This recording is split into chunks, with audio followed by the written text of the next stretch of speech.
ஆயக்கலைகள் 64 அதில் ஆணும் பெண்ணும் அறிந்தது எத்தனை ரகசிய கேள்விகள். உலகெங்கிலும் உள்ள வசந்த் தொலைக்காட்சி நேயர்களுக்கு வணக்கம். இது உங்கள் ரகசிய கேள்விகள். நம்ம பல முறை சொல்லிக்கிட்டு இருக்கோம் செக்ஸ் எஜுகேஷன் பற்றி சொல்லித்தரணும்னு. இது ஒரு சரியான தருணம் வந்துடுச்சுன்னா, இந்தியாவெங்கும் பாலியல் பிரச்சனைகள் நிறைய வந்துக்கிட்டே இருக்குது. ஒவ்வொரு நாளும் ஒவ்வொரு மூலையிலிருந்து இந்த பிரச்சனைகள் வந்துக்கிட்டே இருக்குது. கல்கட்டாவில் ஒரு 71 வயது முதிய கன்னியாஸ்திரி பெண்ணை கற்பழித்தாங்க. டெல்லியில், மும்பையில், சென்னையில் இந்த மாதிரியான நிகழ்வுகள் அதிகரித்து கொண்டே இருக்குது. ஒன்று, ஒரு அவேர்னஸை உருவாக்கி இந்த பிரச்சனைகளை எப்படி தடுப்பதுன்னு எல்லாரும் கற்றுக் கொடுக்கணும். தவறு செய்பவர்களுக்கும் பல்வேறு விஷயங்களை நம்ம சொல்லணும். பல நேரங்களில் எல்லாத்தையும் மூடி மறைக்கிறதுனாலேயே பிரச்சனைகள் அதிகமாகிக்கிட்டே இருக்கும். அதனால் பல விஷயங்களை ஸ்கூல் லெவலில் சொல்லித்தர்றது மிகப்பெரிய அளவுக்கு உபயோகமாக இருக்கும். ஸோ செக்ஸ் எஜுகேஷன் எதை நம்ம சொல்கிறோம் அதை பார்ப்போம். அதுக்கு முன்னால் ஒரு காலர் பார்த்துருவோம். Hello, good evening sir. Good evening. சொல்லுங்கள் சார், எங்கேருந்து பேசுகிறீங்க? யார் பேசுகிறீங்க? சார் கடலூர்லேருந்து பேசுகிறேன். நெய்வேலி. பேருங்க சார்? பேர் ராஜ்குமார். ராஜ்குமார், சொல்லுங்கள் சார். எங்கள் ஏஜ் 37 ஆகுது சார். எனக்கு சொல்லுங்கள் சார். 24 இயர்ஸில் மேரேஜ் ஆச்சு. 2 குழந்தை இருக்கு. சரிங்க. பட் இப்போ முன்ன மாதிரி அந்த செக்ஸ் இப்போ அந்த பழைய வீரியம் இது இல்லை. சரிங்க. உயிரினங்கள் நீர்த்து போன மாதிரி இருக்கு. இப்போ குழந்தை இருக்கு இல்லையா உங்களுக்கு? 2 குழந்தை இருக்கு சார். அப்புறம் ஏன் ஸ்பெர்ம் நீர்த்து போகுது? நமக்கு என்ன அதை பற்றி? இல்லை சார், முன்ன மாதிரி இப்போ கூட டைம் வச்சுக்கும் செக்ஸ் வச்சுக்கும்போது கொஞ்சம் அந்த உடனே வந்துடுது. சீக்கிரம் விந்து வருதுன்றது ரைட்டு. ஆனால் விந்து என்ன மாதிரி வருதுன்றதை கவலைப்படாதீங்க. விரைப்புத்தன்மை சரியா இல்லை, விந்து சீக்கிரம் வருதுன்றதை பற்றி கவலைப்படலாம். அதை சரி செய்து கொள்ளலாம். விரைப்புத்தன்மை சரியா இல்லை, அந்த கொஞ்சம் உடனே சீக்கிரம் வந்துடுது. வேற ஒன்றும் இல்லை சார். அதாவதுங்க, முக்கியமான ஒரு விஷயம் என்ன அப்படின்னா, சரி சார், ஆணுறுப்பினுடைய விரைப்புத்தன்மை நன்றாக இல்லைன்னா ஆமாம் சார், உங்கள் மனதிலும் உடலிலும் அல்லது ரெண்டிலுமோ பிரச்சனை இருக்குது அப்படின்னு அர்த்தம். நீங்கள் ஒரு முழுமையான செக்கப் பண்ணிக்கங்க. சரிங்க சார். இன்றைக்கு உலகம் முழுவதும் மிக சீரியஸாக பேசக்கூடிய பிரச்சனையே இதுதான். சரிங்க சார். ஆணுறுப்பில் பிரச்சனை இருந்தால் அது ஹார்ட் அட்டாக்கினுடைய ஒரு முன்னோடியாக இருக்கலாம். சரிங்க சார். இப்போது இந்த வருடம் செக்ஸாலஜி கான்ஃபரன்ஸினுடைய தீமே அதுதான். ஆணுறுப்பினுடைய விரைப்புத்தன்மை ஈக்குவல் டு ஹார்ட் அட்டாக். விரைப்புத்தன்மையில் பிரச்சனை, அதாவது இடி ஈக்குவல் டு ஹார்ட் அட்டாக் அப்படின்ற மாதிரி தான் வச்சுருக்காங்க. அந்தளவுக்கு உலகம் முழுவதும் இன்றைக்கி ஃபோக்கஸ் பண்ணுறாங்க. அதனால் நீங்கள் முற்றிலுமாக ஒரு பரிசோதனை பண்ணிக்கோங்க. அடிப்படையான எல்லா விஷயங்களையும் பரிசோதனை பண்ணிக்கோங்க. விரைப்புத்தன்மை ஏன் குறைஞ்சன்ற காரணத்தையும் கண்டறிந்து அதை முற்றிலுமாக சரி செய்து கொள்ளுங்கள். அது ஏதோ ஒரு பகுதி தான், அதை பற்றி ஒன்றும் இல்லை, நம்ம இப்போ எல்லாம் ஏன் கவலைப்படணும்னு நினைக்காதீங்க. அது வேறு சில பிரச்சனைகளை கொண்டு வரும். அதை தடுக்க முடியும், தவிர்க்க முடியும். ஒரு காலர் இருக்காங்க. ஹலோ. ஹலோ, வணக்கம் சார். வணக்கம். யார் எங்கேருந்து பேசுகிறீங்க சார்? நாங்கள் கோயம்புத்தூருங்க சார். சொல்லுங்கள் மேடம், சொல்லுங்கள் சார். சார், நாங்கள் எங்களுடைய சிஸ்டருக்கு சொல்லுங்கள். பண்ணுங்க சார். ஒரு பையன் ஒரு பொண்ணு குழந்தை பிறந்தது சார். சரிங்க. ஆப்ரேஷன் பண்ணிட்டாங்க சார். ஓகே. ஆப்ரேஷன் பண்ணிட்டு பையன் இறந்துட்டாரு சார். சரிங்க. ரிட்டர்ன் ஆப்ரேஷன் பண்ணுங்க சார், குழந்தை ஆப்ரேஷனு. அப்போ பண்ணி குழந்தை ஆப்ரேஷன் பண்ணிட்டு ஓகே ஆகிடுச்சு சார். அந்த கருப்பையில கரு முட்டை உருவானது கருப்பை விட்டு வெளியில உருவாச்சுங்க சார். அது சக்சஸ்ஃபுல் ஆகாதுன்னு சொல்லி திருப்பி ஆப்ரேஷன் பண்ணிட்டாங்க சார். சரி. அதனால வேற ஏதோ ஏற்பாடு பண்ண முடியுமா சார்? கண்டிப்பாக பண்ண முடியும். அதாவதுங்க, சரிங்க சார், 2 குழந்தை இருக்குன்னு சொல்லி கருக்குழாயை கட் பண்ணி கருத்தடை ஆப்ரேஷன் பண்ணிட்டாங்க. ஒரு ஆண் குழந்தை இறந்த உடனே மறுபடியும் ரீகேனலைசேஷன் கருக்குழாயை இணைச்சிருக்காங்க. ஆமாங்க சார். அப்படி பண்ணும்போது என்னன்னா, கரு அந்த இணைச்ச இடத்துல போய் தங்கி வளர்ந்து வெடிச்சிரும். அப்படி இது புறக்கர்ப்பம்னு சொல்லுவோம். இந்த மாதிரி கரு அங்கே தங்கி வெடிச்சதுனால இப்போ நீங்கள் அந்த கருக்குழாயை எடுத்திருப்பாங்க. ஆமாங்க இந்த காலத்தில் வந்து இந்த மாதிரி கருக்குழாயை நீங்கள் ஆப்ரேஷன் பண்ணிட்டாலே மறுபடியும் இந்த மாதிரி கருக்குழாய் சேர்க்கறது மாதிரியான அறுவை சிகிச்சைகள் ரொம்ப பண்ணுறதில்ல. நேரடியாக நீங்கள் டெஸ்ட் டியூப் பேபியே போகலாம். இப்போ நீங்கள் அவங்களுக்கு 2 ஆப்ரேஷன் தேவையில்லாமல் பண்ணியிருக்கோம். ஆமாம் சார். அதுக்கு பதிலாக டெஸ்ட் டியூப் பேபி நீங்கள் நேரடியாக போயிடலாம். சரிங்க அவங்களுடைய கருமுட்டைகளை வெளியே எடுத்து சரிங்க. கணவருடைய விந்தணுவோட சேர்த்து கருவாக்கி கருவை கர்ப்பப்பையில் வச்சு அவங்க குழந்தை பெற்று போய்கிட்டே இருக்கலாம். மறுபடியும் ஒரு ஆப்ரேஷன் தேவையில்லை. மொத்தம் 3 ஆப்ரேஷன். இல்லைங்க சார், நான் ஒன்று பண்ணிட்டு இருந்தேன் சார். ஆப்ரேஷன் பண்ணி இது மாதிரி சக்ஸஸ்ஃபுல் ஆகும்னு சொல்லி டாக்டர் சொன்னாங்க, நீங்கள் பண்ணீங்க. பண்ணி ஒரு 10 days ஆகும் சார். சரிங்க. ஆனால் 3க்கு சக்ஸஸ்ஃபுல்லாக பண்ண முடியுமா அதான் கேட்டேங்க. அது பண்ண முடியாது. டெஸ்ட் டியூப் பேபி பண்ணிக்கங்க. சோதனை குழாய் குழந்தைன்னு பண்ணிக்கங்க. அதுதான் எளிமையான முறை, அதுதான் நல்லதும் கூட. அதோட தாயினுடைய வேற எது ஆப்ஷன்? அவங்க தாயினுடைய கருமுட்டையும் தந்தையினுடைய விந்தணுவையும் சேர்த்து கருவாக்கி கருவை அவங்க கர்ப்பப்பையில் வைக்கலாம். சரிங்க சார். அதுதான் டெஸ்ட் டியூப் பேபி. சரி சார். அதுதான் சோதனை குழாய் குழந்தைன்னு. தாயினுடைய கருமுட்டை தந்தையினுடைய விந்தை சேர்த்து தான் கருவாக்குவாங்க. சரிங்க சார். நீங்கள் அந்த மாதிரி உடனடியாக பண்ணுங்கள், அவங்க சக்ஸஸ்ஃபுல்லாக குழந்தை பெற்றுக்க முடியும். நன்றி.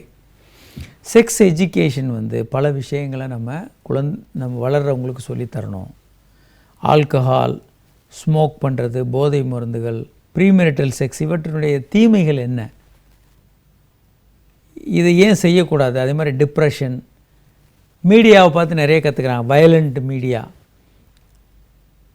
இன்றைக்கி இருக்கிற வயலண்ட் காட்சிகளை போல் மீடியாக்களில் உலகத்தில் என்றைக்கு இருந்ததில்லை. ஹீரோ வந்து 40 கார்களை பிளாஸ்ட் பண்ணுவார், துப்பாக்கியில் ஷூட் பண்ணுறதெல்லாம் சாதாரணமாக காட்டுவாங்க, தலையை வெட்டுறதை காட்டுறது, இப்படி பயங்கரமான வயலண்ட்டு, போர்னோகிராஃபி. அப்போது இதெல்லாம் பற்றி நம்ம இளைஞர்களுக்கு சரியானது எதுன்னு கற்றுத்தரணும். ரெஸ்பான்சிபிள் செக்ஷுவல் பிஹேவியர்னால் என்ன? இப்போ ஒரு வாய்ப்பு கிடைக்குது, அங்கே நீங்கள் போய் செக்ஸில் இன்வால்வ் ஆகிறது, நண்பர்களோட போகிறது, ஒரு ப்ராஸ்டியூஷன், ஒரு பாலியல் தொழிலாளிகிட்ட போய் செக்ஸ் பண்ணுறது, இது ஒரு ரெஸ்பான்சிபிள் செக்ஷுவல் பிஹேவியர் இல்லை. இது தவறு, இது தவிர்க்கப்பட வேண்டும். இதனால் பால்வினை நோய்கள் வரலாம், HIV போன்ற நோய்கள் வரலாம்னு நாம் சொல்லுவது தான் ஒரு ரெஸ்பான்சிபிள் செக்ஷுவல் பிஹேவியர். இது நம்ம இளைஞர்களுக்கு கற்றுக் கொடுக்கணும். இல்லைன்னா நாம் இவங்களுக்கு எதையுமே தெரியாமல் வச்சுக்கிட்டு இருந்தோம்னா, ஒரு நாள் அவங்க இளைஞர்கள் வந்து அவங்க ஃப்ரெண்ட்ஸ் கம்பல் பண்ணி அவங்கள கூட்டு போய் நீ ஸ்மோக் பண்ணாதான் நீ ஒரு ஆம்பளை, ஆல்கஹால் குடித்தாதான் நீ ஒரு ஆண், ஒரு பெண்ணோட செக்ஸ் பண்ணாதான் நீ ஒரு ஆண்மகன் அப்படின்ற மாதிரியான ஒரு தவறான விஷயங்களை கற்றுக் கொடுத்து தவறு செய்ய வைக்கலாம். ஒரு காலர் இருக்காங்க. ஹலோ. ஹலோ, வணக்கம். யார் எங்கேருந்து பேசுகிறீங்க மேடம்? இந்த காஷ்மீர்லேருந்து பேசுகிறேன் சார். சொல்லுங்கள் மேடம். வீட்டில் வந்து இது பண்ணால் அந்த இடம் வந்து நமிக்கிற மாதிரி இது, அது ஏங்க சார்? வரலாம். இந்த மாதிரி தாம்பத்திய உறவுக்கு அப்புறம் பெண்ணுறுப்பில் வந்து பூஞ்சை காளான் தொற்று, அரிப்பு எல்லாம் வரலாம். அப்படிங்களா? ஆமாம். நீங்கள் குழந்தை வேணும் அப்படின்னா ஒன்றும் பண்ண வேண்டாம்னா அப்படிலாம் இல்லை. என்ன சொல்கிறது, குழந்தை இருக்கா? 2 குழந்தை இருக்கா உங்களுக்கு? இருக்குங்க சார். நீங்கள் உடனே வாஷ் பண்ணிவிட்டு சில ஆயின்மெண்ட் போட்டுக்கலாம். அந்த அரிப்பு இருக்காது, உங்களுக்கு அந்த பூஞ்சை காளானும் வளராது. சரிங்க சார். அதாவதுங்க, செக்ஸ் பண்ணும்போது விந்து திரவத்தில் வந்து காரம் இருக்கும், பெண்ணுறுப்பில் கொஞ்சம் அமிலம் இருக்கும். விந்து திரவம் வந்து அந்த அமிலத்தை நியூட்ரலைஸ் பண்ணி விந்து பெண்ணுறுப்பில் வந்து பூஞ்சை காளான் தொற்று ஈஸியாக வந்துடும். ஆமாங்க சார். இதுக்கு வந்து நீங்கள் உடனடியாக அந்த பூஞ்சை காளானுக்கான மருந்துகள் அப்ளை பண்ண வேண்டியது இருக்கும். பேர் என்னங்க சார்? இல்லை, அது வந்துங்க நிறைய பேரில் கிடைக்குது. குளோட்ரைமோசோல் அந்த மாதிரி நிறைய பேரில் கிடைக்குது. நீங்கள் மருத்துவரின் பரிந்துரையின் பேரில் வாங்கி பாருங்கள். ஏன்னா இந்த நிகழ்ச்சி நமக்கு விஷயங்களை தெரிஞ்சுக்கிறதானே தவிர மருந்துகள் வாங்கி பயன்படுத்துறதுக்கில்லை. பல மருந்துகள் வந்து மருத்துவரின் பரிந்துரையின் பேரில் தான் கொடுக்கணும் அப்படின்னு சொல்லப்பட்ட மருந்துகள். இப்போ ஒரு KY ஜெல்லியெல்லாம் நீங்கள் வாங்கி பயன்படுத்தலாம், அது மருத்துவர் பரிந்துரை கொடுக்க வேண்டியதில்லை. ஆனால் சில மருந்துகள் எல்லாம் ஷெட்யூல்டு H ட்ரக்னு பேர். இந்த ட்ரக்ஸ் எல்லாம் மருத்துவர் தான் எழுதி கொடுக்கணும். நாம் சொல்லி நீங்கள் மெடிக்கல் ஷாப்பில் வாங்கி பயன்படுத்துகிறது சரியான விஷயம் இல்லை. ஆனால் தெளிவு பெறலாம். நீங்கள் இதை எப்படி இதில் என்ன மாதிரி நம்ம நடந்துக்கணுன்றதை நீங்கள் தெளிவாக புரிஞ்சுக்கலாம்.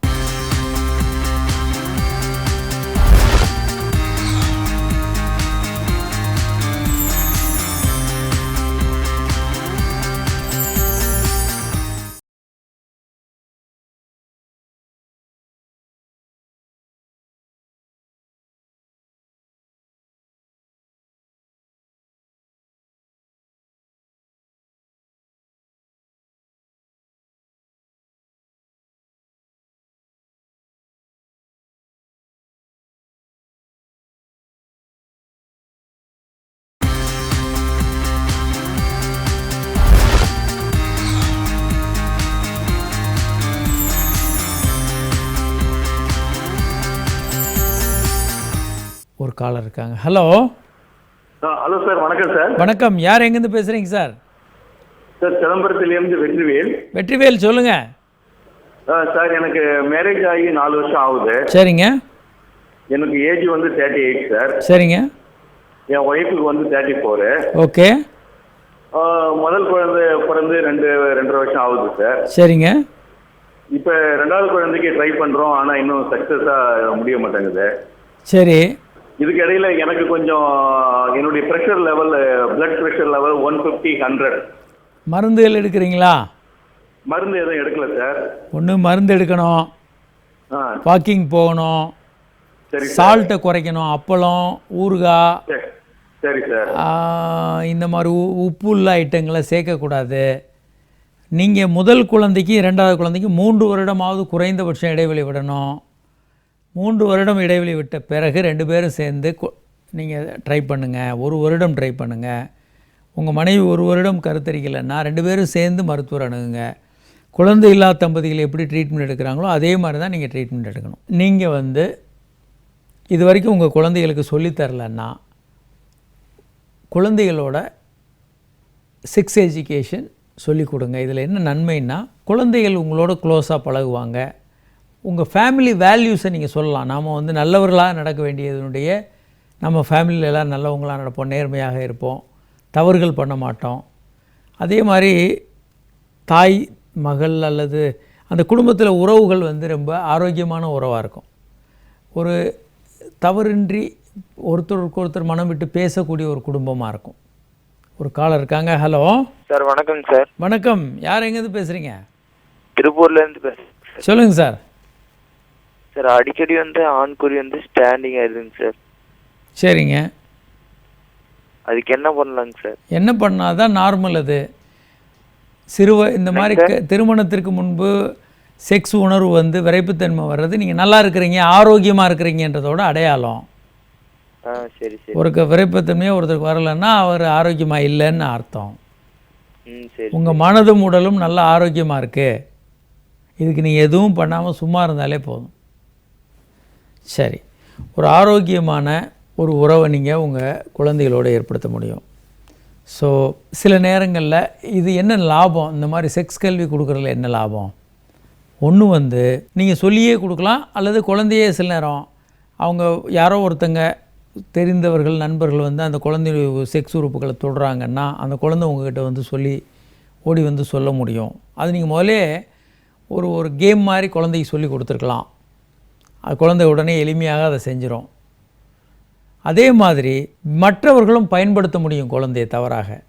ஒரு பரிசு பொருள் கொடுத்துட்டு குழந்தைய தப்பாக பயன்படுத்துறது, ஒரு அடல்ட் அவங்க செக்ஸ் உறுப்புகளை குழந்தைய தொட சொல்கிறது, அல்லது குழந்தையோட செக்ஸ் உறுப்புகளை தொடுறது, இந்த மாதிரியான விஷயங்கள்லாம் பண்ணாங்கன்னா இதை பெற்றோருக்கு சொல்லணுன்றதை நம்ம சொல்லித்தர முடியும். நீங்கள் பெற்றோர்கள் என்றைக்குமே குழந்தைகிட்ட எதையுமே பேசலை செக்ஸை பற்றினா இது சிக்கலாயிரும். ஒரு காலர் இருக்காங்க. Hello sir. வணக்கம் சார். வணக்கம் சார். ஒன்றுல இப்போ எனக்கு 44 வயசு ஆகுது. சரிங்க. எனக்கு இப்போ கொஞ்சம் அதாவது விரைப்புலாம் கரெக்டாக இருக்குது. எனக்கு ஒரு நாள் விட்டு ஒரு நாள் உடல் வைக்கிறதுக்கு ரொம்ப இன்ட்ரெஸ்ட்டு. சரிங்க. அதனால டேப்லெட் எடுத்துக்கலாமா சார்? டேப்லெட் போட்டு உடல் உறுப்பு பண்ணுறது முதல்லங்க உங்களுக்கு என்ன பிரச்சனைன்னு பாருங்கள். விரைப்பு வரலன்னா எதனால வரலன்னு செக் பண்ணுங்க.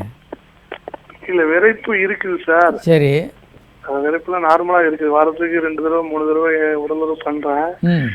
அதை டெய்லி பண்றதுக்கு டேப்லெட் உபயோகமா இருக்குமா? அது பண்றதுல எதுவும் தவறு இருக்குதா? நீங்கள் டெய்லி தேவையில்லாமல் டேப்லெட் காரணம் இல்லாமல் ஆரம்பிச்சிங்கன்னா அப்புறம் டேப்லெட் போடாத அன்றைக்கி எரெக்ஷன் வராது. ஓ நீங்கள் இன்றைக்கி டேப்லெட் போடுறீங்க, நல்ல எரெக்ஷன் வருது. நாளைக்கு டேப்லெட் இல்லாமல் நீங்கள் ட்ரை பண்ணும்போது விரைப்பு வராது. அப்போ நீங்கள் வந்து மாட்டிக்குவீங்க. You will be trapped. Tablet இல்லாமல் செக்ஸ் பண்ண முடியலைன்ற ஒரு சூழ்நிலைக்கு தள்ளப்படுவீங்க. அப்புறம் உங்களுக்கு மன உளைச்சல் வந்துடும். இப்படி நிறைய பேர் மாட்டிருக்காங்க. யங் பீப்புளுக்கே நாங்கள் அதான் சொல்கிறோம்.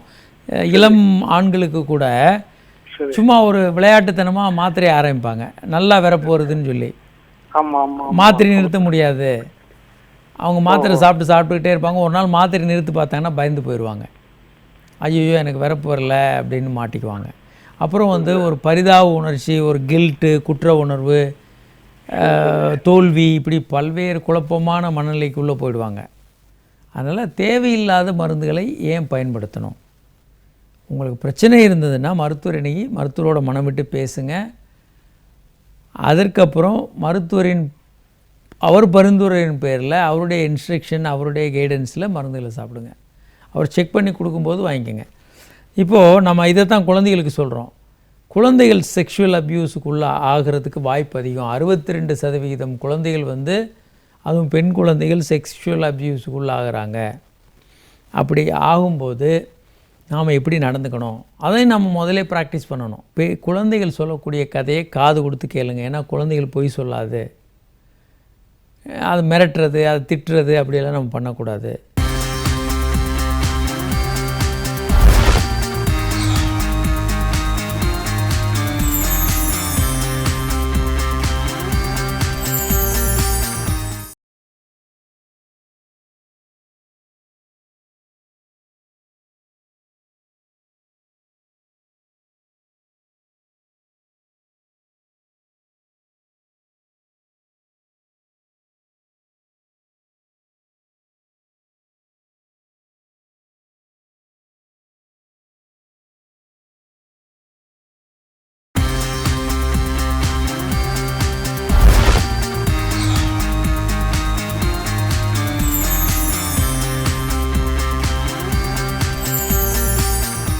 ஒரு காலர் இருக்காங்க. ஹலோ. வணக்கம் சார். வணக்கம். யார் எங்கேருந்து பேசுகிறீங்க சார்? சுரேஷ், நாமக்கல்லேருந்து பேசுகிறேன் சார். சுரேஷ் சொல்லுங்கள். எனக்கு வயசு 40 ஆகுது சார். சரிங்க. இன்னும் கல்யாணம் ஆகலை. சரிங்க சார். எனக்கு ஒரு 25 அந்த ஏஜ்லேருந்து அந்த சுயன்மா அந்த பழக்கம் இருந்திருக்கு. சரிங்க. எனக்கு அந்த சுயன்மா பழக்கத்துக்கு காரணமான விஷயம் அப்படின்னு கேட்டிங்கன்னா, அந்த சினிமா, அந்த அதாவது அது பாலியல் உணர்வுகளை தூண்டக்கூடிய விஷயங்கள், சொசைட்டியில் கிடைக்கிற மீடியா, அந்த மாதிரியான விஷயங்கள், அது ஒரு காரணம். ஏன் இன்னும் கல்யாணம் பண்ணாமல் இருக்கீங்க? குடும்ப சூழ்நிலைகள் ஒரு காரணம். கல்யாணம் பண்ணாமல் இருக்கிறது காரணம் இல்லையா சுய இன்பம் பண்ணுறதுக்கு? என்ன சார்? கல்யாணம் பண்ணாமல் இருக்கிறது சுய இன்பம் பண்ணுறதுக்கு காரணம் இல்லையா? இல்லை, 30 வயதில் கல்யாணம் பண்ணியிருந்தீங்கன்னா நீங்கள் மனையோட செக்ஸ் பண்ணியிருப்பீங்க. இல்லை, அதாவது நீங்க சொல்றது சரி சார். ஏதாவது ஏன்னா உளவியல் ரீதியான பிரச்சனைகள் எனக்கு நிறைய இருக்கு. ஏன்னா குடும்ப விஷயம் அப்படின்றது தான் எனக்கு கல்யாணம் பண்ணிக்காம இருக்கிறதுக்கான ஒரு மிகப்பெரிய காரணமும் அதுதான். சரிங்க. இப்போ எனக்கு என்ன ஒரு சந்தேகம் அப்படின்னு கேட்டிங்கன்னா, இப்போ வந்து இந்த ஏஜுக்கு மேலே மனதளவில் கொஞ்சம் குடும்ப சூழ்நிலைகள் தான் என்னுடைய திருமணத்தை தாமதப்படுத்தின ஒரு விஷயம். இப்போ இந்த ஏஜுக்கு மேலே நான் கல்யாணம் பண்ணிக்கிற போது எனக்கு குழந்தை பேர் அப்படின்றது வந்து தாமதமாகறதுக்கான வாய்ப்புகள் இருக்குதா, அல்லது என்னுடைய திருமண பந்தத்தில் வந்து என்னுடைய வாழ்க்கை துணையோட என்னுடைய அந்த உறவு அப்படின்றது சந்தோஷமா இருக்கிறதுக்கான வாய்ப்புகள் அதிகமாக இருக்கா? எல்லா வாய்ப்பும் இருக்குங்க, கவலையே படாதீங்க. நீங்கள் சுய இன்பம் பண்ணதுனால இப்போ கருத்தரிக்கிறதுக்கெல்லாம் லேட் ஆகாது.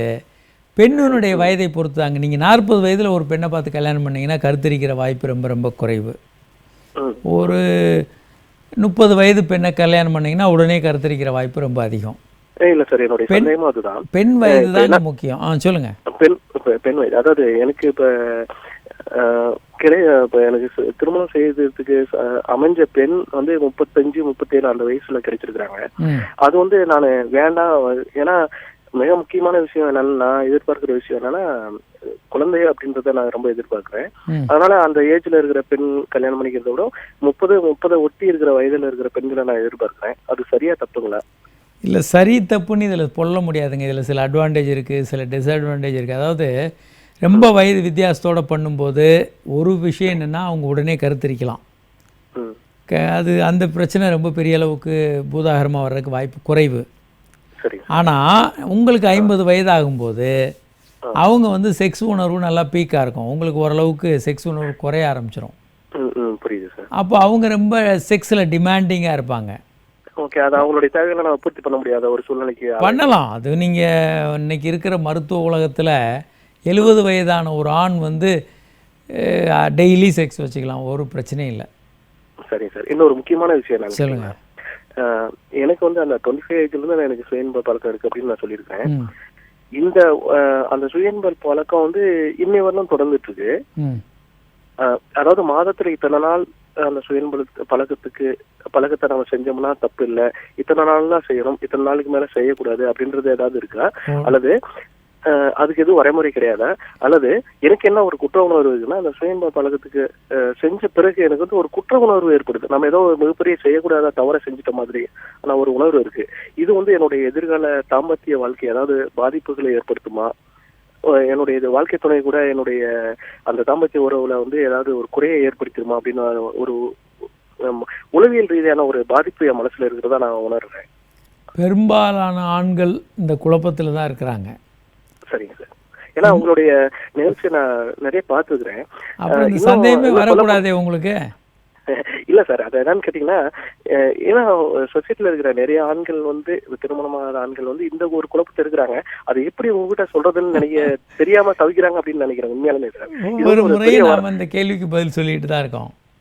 இல்ல சார், உண்மையிலுமே உங்களுடைய பதில்கள் எல்லாமே கண்டிப்பா நிறைய ஆண்களுக்கு நிறைய படிச்சு பெரிய வேலையில இருக்கலாம், நிறைய சம்பாதிச்சிருக்கலாம். ஆனா அவங்களுக்கு வந்து சில விஷயங்களை வந்து வெளிப்படையா பேசுறதுக்கு தைரியம் இல்லை. அது ஒரு குடும்ப சூழ்நிலைகள், அவங்க வாழ்ற சுற்றுச்சூழ்நிலைகளோட ஒரு காரணமா இருக்கலாம். அத்தனை ஆண்களுடைய சார்பாகவும் நான் கேட்கிறேன், இதுக்கு ஒரு சரியான தெளிவான பதில் சொன்னீங்கன்னா ரொம்ப பிரயோஜனமா இருக்கும் எல்லாருக்குமே. சுய இன்பம் பண்றதுல எந்த தப்பும் இல்லை. நீங்க இது வரைக்கும் சுய இன்பம் தான் பண்ணீங்கன்னா அது சரியான விஷயம். இல்ல அது சொல்லியிருக்கிறீங்க சார். ஆனா அது வந்து ஒரு உளவியல் ஒரு மனதளவுல ஒரு பாதிப்பை ஏற்படுத்தும் அப்படிங்கிற போது அது வந்து அவங்களுடைய திருமணம் ஆன பிறகு அவங்களுடைய தாம்பத்திய வாழ்க்கையில பாதிப்புகளை ஏற்படுத்துமா? அதாங்க நான் என்ன சொல்றேன்னா, நீங்க எந்த அளவுக்கு இப்போ நாங்க ஒரு எக்ஸ்பர்ட் சொல்றோம், ரைட், இதுல வந்து வல்லுநர்கள் சொல்றாங்க, அவங்க சொல்றது சரி, நம்ம இன்னைக்கு இருந்து பயப்பட வேண்டாம் அப்படின்னு நீங்க விட்டுட்டீங்கன்னா உங்களுக்கு தொந்தரவு வராது. ஆனால் பயத்தை நீங்கள் கண்டினியூ பண்ணிக்கிட்டே இருக்கீங்களே, ஏதோ விஷயம் இருக்குது, டாக்டர் தைரியமாக சொல்கிறாரு, சும்மா தைரியத்துக்காக சொல்கிறாரு அப்படின்ற மாதிரி எடுத்துக்கிட்டு பயந்துக்கிட்டே இருந்தீங்கன்னா இதில் நிறைய பேருக்கு பிரச்சனை வந்திருக்கு. பயத்தினால ஏன் ஆண்மை குறைவு, அது இது மன நிம்மதி இல்லாமல் பல பேர் வந்து இதுக்கு பயந்துக்கிட்டே கல்யாணம் பண்ணாமல் இருந்திருக்காங்க. எனக்கு தெரிந்து ஒரு வாலிபர் என்ன பண்ணார்னா, இந்த மாதிரி சுய இன்பம் பண்ணிவிட்டு அவருக்கு பயம் நமக்கு ஆண்மை குறைவு இருக்குன்னு அதுக்கு கல்யாணமே பண்ணல. பக்கத்தில் யாரையும் அண்டை விட மாட்டார். யாராவது கல்யாணம் பேச்சு எடுத்தாலே துரத்தி விட்ருவார், சண்டை போட்டு அவங்கள கிண்டல் பண்ணி. அப்படி 48-50 வயது கிட்ட கொண்டு வந்துட்டார். அப்புறம் ஒரு முறை ட்ரீட்மெண்ட்டுக்கு வந்தப்போ நாங்கள் தான் திட்டி அவரை கல்யாணம் பண்ண வச்சு கல்யாணமும் பண்ணி அதுக்கப்புறம் செக்ஸ் ப்ராப்ளமே வராது. இன்றைக்கி இருக்கிற டெக்னாலஜி மருந்துகள் எல்லாம் எந்த பிரச்சனையும் சரி பண்ண முடியும். செக்ஸை சரி பண்ணி அதுக்கப்புறம் அவர் குழந்தை பெற்றுக்கிட்டார். ஒரு பிரச்சனையும் இல்லை. இன்றைக்கி ரொம்ப அற்புதமாக வாழ்ந்துக்கிட்டாங்க. இந்த மாதிரி ஏகப்பட்ட பேர். அதனால் இந்த பயத்தை நீங்கள் வளர்த்துக்கிட்டு அதனாலே கூட நீங்கள் திருமணத்தை தள்ளி போட்டிருப்பீங்க. பல ஆண்கள் இதை பண்ணிக்கிட்டு இருக்காங்க. எனக்கு ஆண்மைக்குறை வந்துருச்சு, நான் போய் கல்யாணம் பண்ணால் பிரச்சனை ஆயிரும், இது எங்கள் குடும்பத்துக்கு அவமானம் ஆயிரும்னு பயந்துக்கிட்டு திருமணமாகாமல் தள்ளி போட்டுகிட்டே இருப்பாங்க. இது தேவையில்லை. இந்த பயம் எந்த அளவுக்கு உங்களுக்கு அதிகமாக இருக்கோ அந்த அளவுக்கு உங்களுக்கு பிரச்சனைகள் வரும். பயத்தினால பிரச்சனை வரும், அதாவது சுய இன்பத்தினால இல்லை. இந்த கில்ட்டை நீங்கள் நிறைய டெவலப் பண்ணிகிட்டே இருக்கீங்க. அதனால் தான் நம்ம இப்போ என்ன சொல்கிறோன்னா, செக்ஸ் எஜுகேஷன் தேவை, இளைஞர்களுக்கு சொல்லணும் இது ஒரு இயல்பானது, இதனால் எந்த தவறும் வர்றதில்லை, எந்த பிரச்சனையும் வராதுன்னு நம்ம சொல்லி கொடுத்தோன்னா அது இளைஞர்களை காப்பாற்றும், தன்னம்பிக்கையை வளர்க்கணும். சரி, இப்போது உங்கள் குழந்தைகளையும் பாதுகாக்கும் செக்ஸ் எஜுகேஷன். ஒரு குழந்தைய அப்யூஸ் பண்ணுறாங்க யாராவது பக்கத்து வீட்டில் இருக்கவங்க அல்லது தெரிஞ்சவங்க, என்னென்ன பண்ணணும்? ஒன்று, குழந்தை சொல்கிறத முழுமையாக கேளுங்க, குழந்தைய உணர்வுகளை மதிப்பு கொடுங்க. அதே மாதிரி இது குழந்தையோட தவறு அல்ல அப்படின்றத குழந்தைக்கு புரிய வைங்க. குழந்தை பயந்து போயிருக்கும், நம்ம தப்புன்னு நினச்சி குற்ற உணர்வோடு இருக்கும். சுய இன்பம் பண்ணிவிட்டு நீங்கள் குற்ற உணர்வோடு இருக்கிற மாதிரி செக்ஸ் அப்யூஸ் உள்ளான குழந்தை தன்னுடைய தப்புன்னு நினச்சிக்கிட்டு பயந்துகிட்டு இருக்கும். அதே மாதிரி நீங்கள் வந்து குழந்தைய சப்போர்ட்டிவாக குழந்தைக்கு இருப்பீங்கன்றதை உறுதிப்படுத்துங்க. அதே மாதிரி இன்னும் பல்வேறு விஷயங்களை தெளிவாக குழந்தையோட பேசுங்க. இதெல்லாம் முக்கியமானது. நீங்கள் இதில் என்ன பிரச்சனைகள்னா, நம்மளுடைய நம்பிக்கையே தப்பாக இருக்குது. வயதானவர்களே பல தவறான மூட நம்பிக்கையில் வச்சுருக்காங்க. செக்ஸில் சுய இன்பம் பண்ணால் கெட்டது, செக்ஸ் நிறைய பண்ணால் வீக் ஆயிடுவோம், இப்படி நாமளே நிறைய தவறான விஷயங்களை வச்சுக்கிட்டு இருக்கும்போது நாம் எப்படி குழந்தைகளுக்கு போய் சரியான விஷயங்களை சொல்லித்தரது? அதுதான் சிக்கல். ஒரு காலர் இருக்காங்க. ஹலோ. ஹலோ, வணக்கம் சார். வணக்கம். யார் எங்கேருந்து பேசுகிறீங்க மேடம்? கடலூர் மாவட்டத்துலேருந்து பேசுகிறேன் சார். சொல்லுங்கள் மேடம். எனக்கு கல்யாணம் ஆகி 5 வருஷம் ஆகுது சார். 2 அபார்ஷன் ஆயிடுச்சு. ஓகே. 2 பேரும் உடலுறவு இருக்கும்போது 1/2 மணி நேரம் படுத்திருந்தாலும் மறுபடியும் எழுந்துட்டேன்னா எல்லாம் வெளியில் வர்ற மாதிரி இருக்குங்க சார். விந்து திரவம் முழுமையாக வெளியே வரும் செக்ஸ் முடிஞ்ச கொஞ்ச நேரத்தில். அதில் வந்து 95% திரவம் இருக்கும், 5% அணுக்கள் இருக்கும். இந்த அணுக்கள் மட்டும்தான் கர்ப்பப்பையை நோக்கி போகும். இந்த அணுக்கள் உங்கள் கண்ணுக்கு தெரியாது. திரவம் தான் தெரியும். திரவம்லாம் அப்படி வெளியே வர்ற மாதிரி இருக்கும். இது இயல்பானது. இதை பற்றி பயப்பட வேண்டாம். அதான் சார் எனக்கு பயமா இருக்கு. அவங்க இதே மாதிரி வேலை வந்து வெயில்ல தான் இருக்கு வேலை, எலக்ட்ரிஷியன் வேலை. அதனால இந்த பிரச்சனை இல்லையா? ஏன்னா எல்லாமே 2 அபார்ஷன்ல போய் முடிஞ்சிச்சு. மறுபடியும் இப்போ கன்சீவ் ஆகிறதுக்கோசரம் மாத்திரை சாப்பிட்டுட்டு இருக்கோம் நாங்கள். 2 அபார்ஷனுக்கும் இதுக்கும் சம்மந்தம் இல்லை. நீங்கள் அபார்ஷன் ஆனதே முதல்ல மருத்துவர்கிட்ட போய் உடனே கன்சீவ் ஆகாமல் சில அடிப்படையான டெஸ்ட்டுகள் பண்ணிக்கோங்க. லூட்டியல் ஃபேஸில் வர ஹார்மோன் நல்லா இருக்கா, வேறு ஏதாவது கிருமி தொற்றுக்கள், டார்ச் பேனல் டெஸ்ட்டு, அதே மாதிரி ஆன்டி கார்டியோலிப்பின் ஆன்டிபாடிஸு, பல விஷயங்களை டாக்டர்கள் பார்ப்பாங்க. 15 முறை அபார்ட் ஆகி 16வது முறை சக்ஸஸ்ஃபுல்லாக டெலிவரி ஆன கதையை நம்ம இந்த நிகழ்ச்சியில் பேசியிருக்கோம். சென்னையிலேயே உலகத்திலேயே அதிகமாக 16வது முறை அபார்ஷன் ஆன ஒரு பெண் வந்து கருத்தரித்திருக்காங்க. கர்ப்பவாய் வந்து தாங்காமல் ப்ரெக்னென்சி இழந்துக்கிட்டே இருப்பாங்க. ரெக்கரண்ட் ப்ரெக்னென்சி லாஸ் அப்படின்னு சொல்லுவோம். ஸோ இன்றைக்கி வந்து இது எல்லாத்தையும் சரி பண்ண முடியும். எடுத்தோடனே கன்சீவ் ஆகாதீங்க. முதல்ல மருத்துவர்கள் உங்களை முழுமையாக செக் பண்ணி சரியாக எல்லாத்தையும் சரி பண்ண பிறகு அவங்க ஓகே நீங்கள் கருத்தரிக்கலான்னு சொல்லும்போது கருத்தரிங்க. அப்புறம் மருத்துவரின் அவருடைய கண்காணிப்பில் இருங்க. அவங்க உங்களுக்கு முழுமையாக டெலிவரி பண்ணி அழகான குழந்தை கொடுப்பாங்க. பிரச்சனை இல்லை. இன்று இந்த நிகழ்ச்சியில் பங்கு பெற இயலாத வாசகர்கள் உங்கள் கேள்விகள் எங்களுக்கு SMS மூலமாக அனுப்பலாம். 781-00-77-888 என்ற எண்ணுக்கோ 730-55-77-888 என்ற எண்ணுக்கோ உங்கள் கேள்விகள் எங்களுக்கு SMS மூலம் அனுப்பலாம். அல்லது hi@drkamarajhospital.com என்ற மின்னஞ்சல் முகவரிக்கு உங்கள் கேள்விகள் எங்களுக்கு மின்னஞ்சல் அனுப்பலாம். மீண்டும் நாளை சந்திப்போம். வணக்கம்.